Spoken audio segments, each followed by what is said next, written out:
भारत ने पोखरण में परमाणु परीक्षण किया था अटल बिहारी वाजपेयी की सरकार में आज से 26 साल पहले, और जिसको लेकर अमेरिका बुरी तरह से भड़क गया था, बुरी तरह से नाराज हो गया था, और जिसके चलते अमेरिका ने भारत की तमाम कंपनियों पर पाबंदी लगा दी थी। लेकिन आज भारत के लिए एक बेहद गुड न्यूज आई है, और जिसमें अमेरिका ने उन कंपनियों से वो सारी पाबंदियां हटाने का ऐलान कर दिया है। 26 साल बाद उन कंपनियों से वो सारी पाबंदियां हटेंगी और इसका भारत को एक बड़ा फायदा मिलेगा।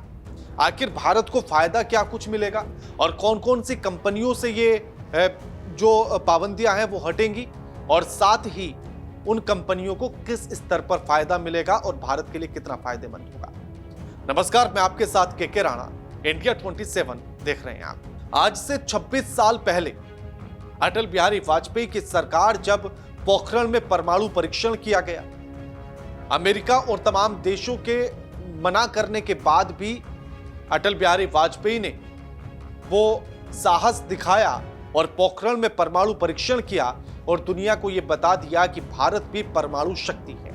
इसको लेकर अमेरिका का जलना लाजमी था, क्योंकि अमेरिका को यह लग रहा था कि अब उसके पैरेलल एक और ताकतवर देश खड़ा हो रहा है, और इसी के चलते अमेरिका ने उस समय पर गुस्से में आकर, नाराजगी में आकर भारत की कई कंपनियों पर पाबंदी लगा दी, जिससे नुकसान तमाम तरह के भारत को झेलने पड़े, जिसमें तमाम कंपनियों के जो करार थे वो रुक गए और उसी वजह से तमाम तरह का नुकसान भी हुआ।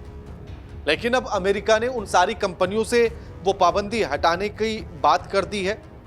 अमेरिका के साथ भारत के बढ़ते रिश्तों के बीच एक अच्छी खबर यह है कि भारत दौरे पर आए अमेरिकी राष्ट्रीय सुरक्षा सलाहकार का यह कहना है कि पोखरण परीक्षण के बाद जो पाबंदियां लगी थी उन्हें हटाया जाएगा।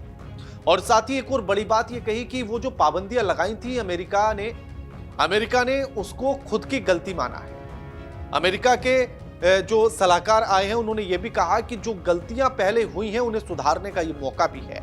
इसके अलावा दोनों देशों के बीच परमाणु करार भी भविष्य में अब हो सकेंगे, क्योंकि तब से लेकर अब तक 26 साल गुजर गए हैं, लेकिन भारत और अमेरिका के बीच परमाणु करार नहीं हो रहे थे और इसमें तमाम तरह की दिक्कतें आ रही थी दोनों ही देशों को। अब भविष्य में ये परमाणु करार हो सकेंगे। मई 1998 में भारत ने पोखरण परमाणु परीक्षण किया, जिससे अमेरिका भड़क गया और भारत की कई असैन्य परमाणु कंपनियों पर पाबंदी लगा दी, जिसे अब हटाया जाएगा। यह इसलिए भी अहम है क्योंकि बीते महीने अमेरिका ने पाकिस्तान की कई परमाणु कंपनियों पर बैन लगा दिया है। यानी कि भारत की कंपनियों से तो यह बैन हट रहा है, लेकिन अब पाकिस्तान की परमाणु कंपनियों पर यह बैन अमेरिका ने लगा दिया है। और भारत और पाकिस्तान में बैन लगने में बड़ा अंतर है। भारत ने परमाणु का जो परीक्षण किया था वो भारत को परमाणु शक्ति वाला देश की श्रेणी में खड़ा करने के लिए, उस शक्ति से लैस होने के लिए किया था। लेकिन अमेरिका ने पाकिस्तान की जिन कंपनियों पर बैन लगाया है वो बड़ी महत्वपूर्ण है, वो बात समझनी बड़ी महत्वपूर्ण है। अमेरिका ने यह आरोप भी साथ में लगाया है कि पाकिस्तान की जिन कंपनियों पर बैन लगाया गया है उनमें ऐसी मिसाइलें तैयार हो रही थी जो सीधे अमेरिका तक को टारगेट कर सकती हैं। यानी कि अगर वो मिसाइलें पाकिस्तान बना लेता और अमेरिका उन पर गुपचुप तरीके से अगर बना लेता और अमेरिका उस पर बैन नहीं लगाता, तो पाकिस्तान वहीं से बैठे बैठे अमेरिका को टारगेट कर सकता था और मिसाइल छोड़ सकता था। अपने ही घर से कहीं जाने की कोई जरूरत नहीं, कुछ करने की जरूरत नहीं। इतनी मारक क्षमता उन मिसाइलों की वो बना रहा था कि सीधा पाकिस्तान से अमेरिका पर अटैक कर सकता था। और इसी वजह से, इसी सुरक्षा के लिहाज से अमेरिका ने पाकिस्तान पर बैन कर दिया है, बैन उन कंपनियों पर लगा दिया है। सबसे बड़ी बात यह कि आप किस सोच के साथ काम को आगे बढ़ा रहे हैं, और पाकिस्तान की सोच कैसी है ये किसी से छिपी नहीं है, क्योंकि पाकिस्तान खुद मानता है कि उसके भीतर आतंकवादी है। अब मिसाइलें बन रही हैं तो कौन उनका इस्तेमाल कर सकता था, कैसे इस्तेमाल हो सकता था, अमेरिका को ब्लैकमेल भी किया जा सकता था, तमाम संभावनाएं हैं इसके बीच, और इसीलिए अमेरिका ने उस पर बैन लगा दिया है। और भारत पर जो 26 साल पहले बैन लगा था उसको अब हटाने की बात कही गई है। इस पर पाकिस्तान का यह कहना है कि अमेरिका का दावा झूठा है और उसके खिलाफ गलत कार्रवाई की गई है। यही नहीं, भारत की ओर से इशारा करते हुए पाकिस्तान ने कहा कि यदि कोई ऐसे पड़ोसी मुल्क का सामना कर रहा है जो तमाम हथियारों से लैस है तो फिर पाकिस्तान के साथ यह ज्यादती है। अब सोचिएगा कि अपनी नाकामियों के पीछे वो अभी भी भारत को दोष दे रहा है। वो कह रहा है कि भारत के पास तो तमाम हथियार हैं, तमाम परमाणु बम हैं, और जब भारत के पास ये सब कुछ है तो हमें तो तैयार रहना पड़ेगा। लेकिन उस मूर्ख और धूर्तों को यह बताए कि भारत कभी युद्ध नहीं चाहता। भारत हमेशा युद्ध पर विराम चाहता है। भारत ने बुद्ध दिए हैं, युद्ध नहीं दिए, और युद्ध दिए हैं तो अपनी आत्मरक्षा में दिया है।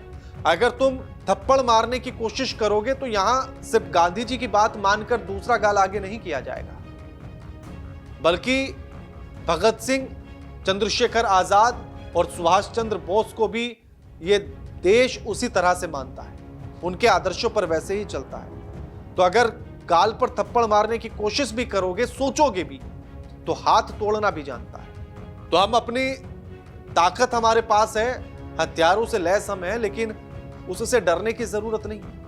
अगर आप उंगली दिखाओगे, अगर आप आंख दिखाओगे, अगर आप हमला करोगे तो जवाब देना पड़ेगा। तो इसलिए हथियारों से लैस तभी हो जब नीयत साफ हो।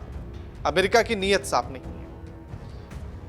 साथ ही जो है 1998 में परमाणु परीक्षण के बाद भारतीय कंपनियों पर अमेरिका की ओर से लगाए गए बैन के चलते आज तक दोनों देशों के बीच परमाणु करार नहीं हो सका। ऐसे में अब पाबंदियां हटने से भारत और अमेरिका की कंपनी के बीच करार हो सकेंगे, और यह भारत को एक बड़ा फायदा इसका मिलेगा, भविष्य में भी मिलेगा। जब दोनों देशों की कंपनियों के बीच परमाणु करार होंगे तो ये जो विस्तार है ये और बड़ा होगा और इससे तमाम फायदे मिलेंगे। इसी के साथ जो है इसके अलावा परमाणु समझौते की दिशा में भी दोनों देशों के लिए आगे बढ़ना आसान होगा।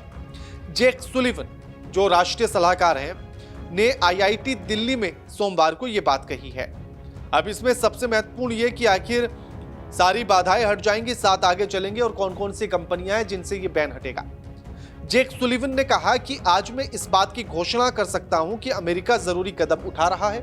साथ ही उन्होंने अमेरिका की गलती को भी स्वीकारा ताकि भारत की परमाणु कंपनियों से पाबंदी हट जाए, जिसके चलते करीब 2.5 दशक से भारत और अमेरिका परमाणु कंपनियों के बीच करार नहीं हो पा रहा था।